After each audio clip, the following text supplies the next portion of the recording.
Hello दोस्तों, आप सभी का हमारे YouTube चैनल स्टडी आपके साथ में एक बार फिर से स्वागत है। आज हम लोग डिस्कस करने वाले हैं 3 टू 4 अप्रैल के मोस्ट इंपोर्टेंट करंट अफेयर्स के बारे में। जैसा कि आप सभी को पता है, इस पूरी करंट अफेयर सीरीज में हम लोग डिस्कस कर रहे हैं मध्य प्रदेश, इंडिया और वर्ल्ड की मोस्ट इंपोर्टेंट न्यूज़। साथ ही साथ ये पूरी करंट अफेयर सीरीज आपको different competitive exams like MPPSC, SSC, police exam या रेलवे एग्जाम या जितने भी कॉम्पिटिटिव एग्जाम्स हैं जिनमें करंट अफेयर्स एक महत्वपूर्ण सब्जेक्ट हो या ऐसे एग्जाम जिनमें करंट अफेयर्स आता हो, ऐसे सभी एग्जाम्स में ये करंट अफेयर सीरीज आपके लिए बहुत ही ज्यादा बेनिफिशियल होने वाली है। तो बिना टाइम वेस्ट किए बात करते हैं आज की फर्स्ट न्यूज के बारे में। आज की हमारी फर्स्ट न्यूज है, Mirabai Chanu becomes the only Indian weightlifter to qualify for the Paris Olympics। हाल ही में आप सभी को ये वाली बात तो पता होगी और जिन्हें नहीं पता उन्हें अब पता चल जाएगी। वो क्या है? पेरिस ओलंपिक्स 2024 के कहाँ होने वाले हैं? तो आप सभी को ये वाली बात पता है, पेरिस फ्रांस में ये होने वाले हैं। कब से कब तक होंगे भाई? तो 26 जुलाई से 11 अगस्त तक ये इवेंट चलने वाला है। एज इट इज आपको पता होना चाहिए।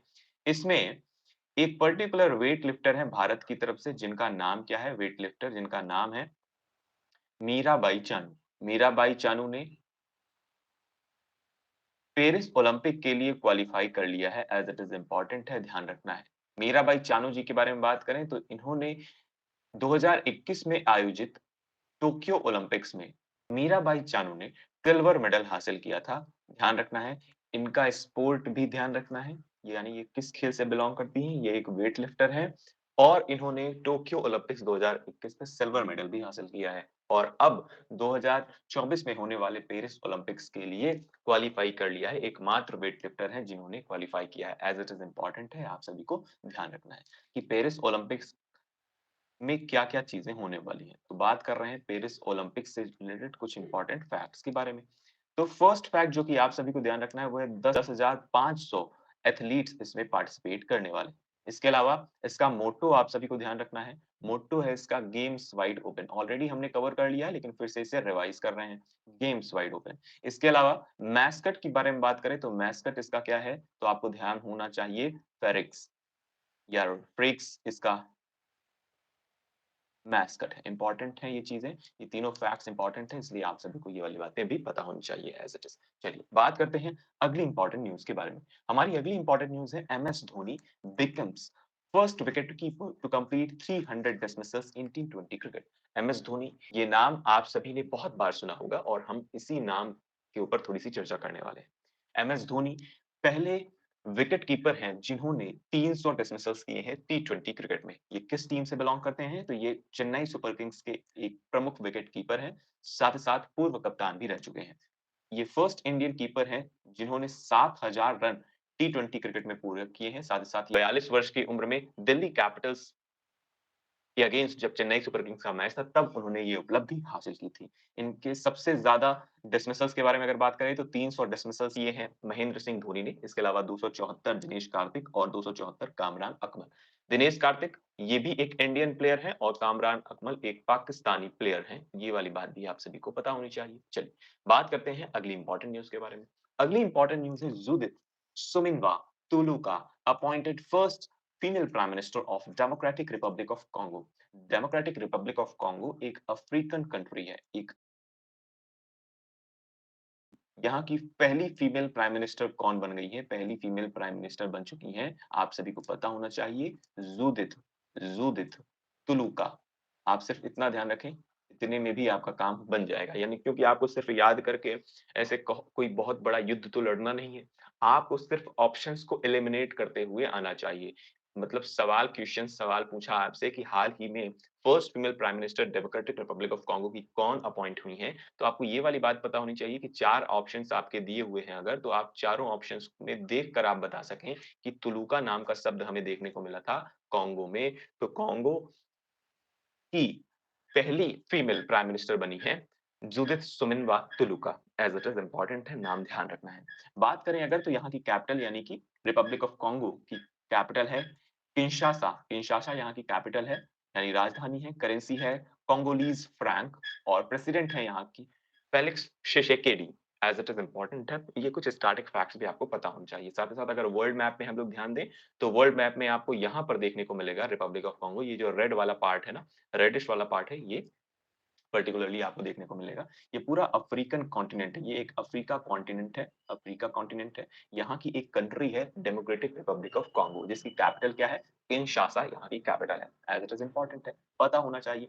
अच्छा, जैसे ही वर्ल्ड मैप आया तो वर्ल्ड मैप में जितनी चीज़ें दिख रही हैं उसे भी हम लोग एक बार थोड़ा-सा हाइलाइट करते हैं। यहाँ पर आपका भारत, प्यारा भारत देखने को मिल रहा है। भारत के नीचे आपको इंडियन ओशन, इसके अलावा यहाँ पर आपको ये है आपका रशिया रशिया, यहाँ पर आपको देखने को मिलेगा चाइना चाइना और इधर आपको पूरा प्रशांत महासागर। इसके अलावा यहाँ पर अटलांटिक ओशन की शेप कुछ इस तरह से है, तो ध्यान रखना है ये अटलांटिक ओशन है और ऊपर आपको देखने को मिलेगा आर्कटिक ओशन और साउथ में आपको देखने को मिलेगा सदर्न ओशन।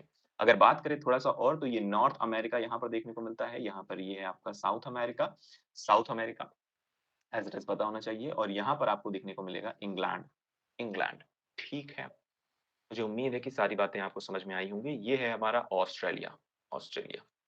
तो यहाँ पर आप सारी चीज़ें थोड़ा-सा ज़ूम आउट करके मैं आपको दिखाने का प्रयास करता हूँ। ये है आपका नॉर्थ अमेरिका, ये है आपका साउथ अमेरिका, ये अफ्रीका है पूरा, अफ्रीकन कॉन्टिनेंट है, ये पूरा रशिया है ऊपर वाला, ये चाइना है, ये हमारा प्यारा भारत है और ये है ऑस्ट्रेलिया और इन पर्टिकुलर द्वीप समूहों को ओशिनिया के नाम से जाना जाता है। पता होना चाहिए आपको। यहाँ पर आपको देखने को मिल जाएगा जापान, ठीक है? तो वर्ल्ड मैप ज़रूर आप ध्यान से देखा करें जब भी इस तरह के क्वेश्चन आते हैं तो। बात करते हैं अगली इंपॉर्टेंट न्यूज़ के बारे में। अगली इंपॉर्टेंट न्यूज़ है Manmohan Singh ends 33-year long innings in the Rajya Sabha. पूर्व मुख्यमंत्री मनमोहन सिंह 3 अप्रैल को राज्यसभा में अपनी 35 साल लंबी संसदीय पारी समाप्त कर रहे हैं। यानी कि इन्होंने ऑफ़िशियली रेज़िग्नेशन आप कह सकते हैं दे दिया है ना? यानी अब ये पार्लियामेंट का हिस्सा नहीं है। जब हम लोग बात करते हैं, जब हम लोग बोलते हैं पार्लियामेंट के बारे में, तो क्या आप सभी को पता है कि पार्लियामेंट में टोटल कितनी चीज़ें आती हैं? तो आपको पता होना चाहिए पार्लियामेंट के का हिस्सा है प्रेसिडेंट प्रेसिडेंट इसके अलावा दूसरा हिस्सा है लोकसभा और तीसरा है राज्यसभा, ठीक है? तो कई बार ये प्रश्न पूछा जा चुका है कि संसद में कौन-कौन शामिल होते हैं? तो ध्यान रखना है सिर्फ़ ये 3 शामिल होते हैं, एक प्रेसिडेंट, एक लोकसभा और एक राज्यसभा, ठीक है? इम्पोर्टेंट है, ध्यान रखना है। कई बार ये प्रश्न पूछा गया है एमपीपीएससी में भी और अलग-अलग स्टेट पीसीएस या स्टेट्स के एग्ज़ाम में स्पेशली यूपी में बहुत बार पूछा गया है। साथ ही साथ आपके कुछ एग्ज़ाम जैसे एसएससी और बैंकिंग जैसे एग्ज़ाम्स में भी इस तरह के प्रश्न देखने को मिले हैं। तो इम्पोर्टेंट है, पता होना चाहिए आपको, ठीक है? चलिए, फिलहाल बात करते हैं इस न्यूज़ के बारे में। पूर्व प्रधानमंत्री मनमोहन सिंह ने 33 साल लंबी संसदीय पारी समाप्त कर दी है और 1991 में पहली बार राज्यसभा के सदस्य ये बने थे और 5वीं बार फिर से निर्वाचित हुए थे। वह 1991 से 1996 तक नरसिम्हा राव सरकार में वित्त मंत्री थे और 1990 की दशक की शुरुआत में भारत को उदारीकरण की राह पर लाने के लिए उनकी सराहना की जाती है। उन्होंने 2004 से 2014 तक भारत के प्रधानमंत्री के रूप में भी कार्य किया है, इम्पोर्टेंट है, यानी कि इनका प्राइम मिनिस्टर एज़ अ कार्यकाल क्या रहा है, तो वो है 2004 से 2014 तक। इम्पोर्टेंट है, पता होना चाहिए। इसके अलावा अगर बात करें, यही सारी बातें यहाँ पे इंग्लिश में ही मिल जाएँगी। थोड़ा-सा जानते हैं राज्यसभा के बारे में। राज्यसभा के बारे में अगर बात करें तो राज्यसभा में टोटल मेंबर होते हैं 250 250 टोटल मेंबर होते हैं, जिनमें से 238 सदस्य राज्यों और केंद्र शासित प्रदेशों से आते हैं या उनका प्रतिनिधित्व करते हैं और 12 सदस्य राष्ट्रपति द्वारा नामित होते हैं। इम्पोर्टेंट है, पता होना चाहिए। यानी कि 250 मेंबर्स की ये बॉडी होती है, 250 मेंबर से ज़्यादा इसमें नहीं हो सकते हैं, जिनमें से 238 मेंबर्स कहाँ से आएँगे? स्टेट्स मतलब राज्य प्लस यूनियन टेरिटरीज़ को रिप्रेज़ेंट करेंगे और बाकी बचे 12 मेंबर, इनको कौन नॉमिनेट करेगा? तो नॉमिनेट करने का काम कौन करता है? प्रेसिडेंट साहब करते हैं। एज़ इट इज़ इम्पोर्टेंट है, पता होना चाहिए। राज्यसभा एक स्थायी निकाय है, यह एक परमानेंट बॉडी है और इसका विघटन नहीं हो सकता है, ये भी बात आपको पता होनी चाहिए। हालाँकि 1/3 सदस्य हर दूसरे वर्ष सेवानिवृत्त हो जाते हैं और उनके स्थान पर नवनिर्वाचित सदस्य आते हैं। और साथ ही साथ इनका कार्यकाल क्या है? इनका कार्यकाल 6 वर्ष का होता है। बात समझ में नहीं आई क्या? बिल्कुल आराम से आपको समझना है कि 1/3 मेंबर प्रत्येक 2 साल में क्या हो रहे हैं? रिटायर हो रहे हैं। इसके अलावा उनको नए मेंबर फिर उसके बाद रिप्लेस करते हैं। इसके अलावा इनका कार्यकाल कितने टर्म का होता है? तो 5 साल का होता है। सर एक बात समझ में नहीं आई कि लोकसभा का कार्यकाल क्या होता है भाई? तो लोकसभा का कार्यकाल 5 साल का होता है। ध्यान रखना है, 5 साल का होता है। जबकि राज्यसभा का कार्यकाल कितना होता है? तो आपसे पूछ लिया जाए राज्यसभा का कार्यकाल तो आपको पता होना चाहिए राज्यसभा का कार्यकाल 6 वर्षों का होता है। राज्यसभा में प्रत्येक 2 साल में 1/3 पूरे सदस्यों की बात नहीं हो रही है, सिर्फ 1/3 सदस्य ही सेवानिवृत्त किए जाते हैं प्रत्येक 2 साल में और यही ट्रेंड चला आ रहा है। इसके अलावा आपको ये वाली बात भी पता होनी चाहिए कि भारत का उपराष्ट्रपति राज्यसभा का पदेन सभापति होता है, यानी ex officio chairman of the Rajya Sabha कौन होते हैं? भारत का उपराष्ट्रपति यानी कि vice president of India. Important है, पता होना चाहिए। तो बात करते हैं अगली इम्पोर्टेंट न्यूज़ के बारे में। अगली इम्पोर्टेंट न्यूज़ है artificial sun from South Korea breaks world record with temperature 100 million degree Celsius. Wow! Artificial sun create किया गया है। किसके द्वारा क्रिएट किया गया है भाई? Artificial sun. तो आर्टिफिशियल सन यानी सूर्य किसके द्वारा क्रिएट किया गया है? तो साउथ कोरिया में क्रिएट किया गया है। और ये बताया गया है कि इस पर्टिकुलर ये जो आर्टिफिशियल सन है ना, इसका जो टेम्परेचर है वो वर्ल्ड रिकॉर्ड सेट कर रहा है लगभग हमारा जो सन है, हमारा जो सूर्य है सौरमंडल में, उसके कोर से यानी उसका जो उसके कोर में जो जितना टेम्परेचर रहता है, उसके कोर के टेम्परेचर से लगभग 7 गुना टेम्परेचर इस पर्टिकुलर आर्टिफिशियल सन का है। आप देख रहे हो प्रगति, विज्ञान प्रगति किस लेवल पर कर रहा है, उसका एक एक ये अनूठा उदाहरण है। चलिए पढ़ते हैं इस न्यूज़ के बारे में। तो दक्षिण कोरिया के कृत्रिम सूर्य यानी कि आर्टिफिशियल सन जिसका नाम दिया गया है Korea super conducting Tokamak advanced research has set a world record in nuclear fusion. सबसे पहले तो आपको इसका नाम पता होना चाहिए। Korea super conducting Tokamak advance research जिसे आप के स्टार के नाम से जानते हैं। तो इस आर्टिफिशियल सन का नाम क्या है? तो इस आर्टिफिशियल सन का नाम आपको एज़ इट इज़ याद रखना है, इम्पोर्टेंट है, प्रश्न अब पूछा जा सकता है। इसके अलावा artificial sun successfully sustained its plasma at an ion temperature of 100 million degree Celsius in 48 second. सिर्फ 48 सेकंड में ये 100 million degree Celsius temperature achieve कर लेता है। कितना ज़्यादा गर्म है ये।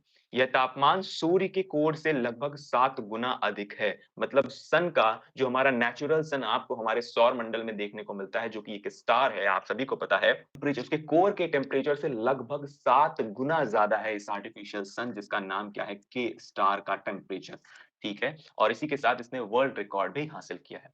किस कंट्री ने बनाया है भाई? तो आर्टिफिशियल सन जिसका नाम है के स्टार, ये साउथ कोरिया ने बनाया है। एज़ इट इज़ इम्पोर्टेंट है, पता होना चाहिए। इस तरह से हमारी न्यूज़ कंप्लीट होती है, लेकिन हम लोग थोड़ा-सा जानेंगे न्यूक्लियर फ्यूज़न और न्यूक्लियर फिज़न के बारे में। यानी किन प्रक्रियाओं के तहत इस पर्टिकुलर सूर्य का निर्माण किया गया है। सबसे पहले जानते हैं विखंडन प्रतिक्रिया या फिज़न रिएक्शन क्या होती है। Fission reaction is splitting up of large atoms or a molecule into two or more smaller ones. Fission reaction doesn't occur normally in nature. Fission reaction nature में आसानी से नहीं होती है। विखंडन प्रक्रिया में एक बड़े परमाणु यानी एटम या अणु का 2 या 2 से अधिक छोटे अणुओं में विभाजन होता है। यानी एक बड़ा-सा परमाणु परमाणु या आप ऐसा कहें एटम, ये क्या होता है? ये छोटे-छोटे एटम्स में क्या होता है? टूट जाता है, आप ऐसा समझिए फिज़न रिएक्शन में। विखंडन प्रक्रिया प्रकृति में आसानी से नहीं होती है। जबकि एक दूसरी प्रतिक्रिया है जिसका नाम है फ्यूज़न रिएक्शन। फ्यूज़न रिएक्शन यानी संलयन प्रतिक्रिया और आपको ये वाली बात पता होनी चाहिए जो के स्टार नाम का जो सूर्य है, जो नाम का सूर्य है, एक सन है, आर्टिफिशियल सन है, ये किस रिएक्शन के द्वारा बनाया गया है? तो किस रिएक्शन के द्वारा बनाया गया है? तो आप सभी को पता होना चाहिए, ये फ्यूज़न रिएक्शन के द्वारा बनाया गया है। अब बात करते हैं फ्यूजन रिएक्शन होती क्या है? फ्यूजन रिएक्शन के बारे में बात करें तो fusion reaction is the process of combination of 2 और मोर लाइटर एटम्स और मॉलिक्यूल इंटो लार्जर वन्स। यानी कि इसमें 2 या 2 से अधिक 2 या 2 से अधिक छोटे-छोटे अणुओं से मिलकर एक बड़े अणु का या एटम का निर्माण हो जाता है। ठीक है? इम्पोर्टेंट है, पता होना चाहिए। या आप कहें एटम और मॉलिक्यूल, अणु या परमाणु, छोटे-छोटे अणु या परमाणुओं से मिलने के बाद जब कोई एक बड़ा एटम मिल जाता है, बन जाता है, तो उसे हम फ्यूजन रिएक्शन कहते हैं। Fusion reaction process occurs in stars like in the sun. यानी स्टार्स में क्या होती है? फ्यूजन रिएक्शन प्रोसेस स्पेसिफिकली होती है। संलयन 2 या 2 से अधिक हल्के परमाणुओं या अणुओं के बड़े परमाणुओं में संयोजन की प्रक्रिया है। संलयन प्रक्रिया तारों में होती है, जैसे सूर्य और आदि स्टार्स में।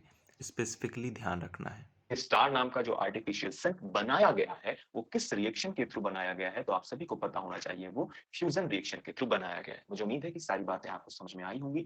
इस तरह से हमारी आज की पूरी न्यूज़ कंप्लीट हुई। आज का आपका फर्स्ट क्वेश्चन जो कि आप सभी को बताना है, वो क्वेश्चन मैं यहाँ पर लिखने वाला हूँ। फर्स्ट क्वेश्चन आप सभी को बताना है स्माइल योजना यानी स्माइल स्कीम कब लॉन्च की गई थी? साथ ही साथ ये योजना किसके लिए बनाई गई है? इसके अलावा आप सभी चाहें तो इसका फुल फॉर्म भी लिख सकते हैं। इसके अलावा सेकंड इम्पॉर्टेंट क्वेश्चन जो कि आप सभी को बताना है वो है आदित्य L1 मिशन, जो कि एक सन एक्सप्लोरेशन मिशन है। यह मिशन कब लॉन्च किया गया था? एज इट इज़ आपको इसका जवाब कमेंट सेक्शन में देना है। मुझे उम्मीद है कि सारा सेशन आपको समझ में आया होगा और इस सेशन से आप ज़रूर लगातार जुड़े रहेंगे। आपको इन सभी क्वेश्चंस का जवाब ज़रूर लिखना है, क्योंकि आप अपने लिए प्रिपरेशन कर रहे हैं। इसलिए आपके अगर सबकॉन्शियस माइंड में ये सारी चीज़ें फीड होंगी तो आपको लंबे समय तक इसका फ़ायदा होगा। साथ ही साथ आप चाहें तो इन social media handles specifically Instagram, Telegram और फेसबुक पर मुझे फॉलो कर सकते हैं। इसके अलावा आपको इस पर्टिकुलर सेशन की पीडीएफ हमारे टेलीग्राम ग्रुप स्टडी ऐप के साथ में मिलने वाली है। मुझे उम्मीद है कि सारा सेशन आपको समझ में आया होगा और पसंद आया होगा, और साथ ही साथ इस पर्टिकुलर सेशन को आप अपने दोस्तों में ज़रूर शेयर करेंगे। हम लोग फिर से मिलेंगे अपने नेक्स्ट लेक्चर में। तब तक के लिए आप सभी अपना ख्याल रखिए और सबसे इम्पॉर्टेंट बात, मुस्कुराते रहिए। Thank you, tata, bye bye.